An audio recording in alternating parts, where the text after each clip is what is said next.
আমার তোমার বিবেকটা কি কত? সকালবেলা তুমি আমগুলোকে বাইরে কি লিখা? তুমি বাইরে কত ইনকাম হইতো?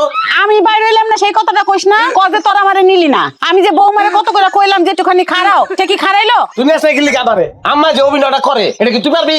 আম্মা তোমার তো কিচ্ছু নাই, এটা কেমনে কইতা তুমি তো কত? একটাও টাকা নাই, পয়সা নাই, পোলায় পোলায় বউরে নিয়ে আলাদা খায়। আমার একটু সাহায্য করেন। প্রতিভা দেখছোস তুই। জানি যে পুরা মিথ্যা কথা, তারপর আমার চোখে পানি আয় পড়ছে। কিন্তু আম্মা আপনি এটা কি কইলেন? আপনার পোলা বউ আপনারা দেখেন না, পোলারে আলাদা রাখছে। বৌমা তুমি এত বেশি বুঝবা না, আমরা হইলাম বেশি গরিব। যদি বড় লোক কাছ থেকে 2-4টা মিথ্যা কথা কইয়া সাহায্য নিতে পারি, তাহলে সেই কথা নিয়ে এত চিন্তা ভাবনা তো কিছু নাই। তাও মাইশের কাছে আপনি একটু কথাটা ঘুরায় কই। আপনি কইন কি আমার পোলায় আমারে দেখে না, পোলার বউটা ভালো, কিন্তু পোলার বউয়ের কথা পোলায় কোনো কিছু শুনে না, নেশাবানি করে। ওই বাটপাড়ার করে দেখছো কি কইলো? ওই এরমই করে, কোনো না কোনো ভাবে দোষ আমার কান্দে চাপায়। ওই নিশা করি আমি এই কথা কই কেমনে করি তুই? কোনদিন একটা বিড়ির রোগায় আমি টান দিছি?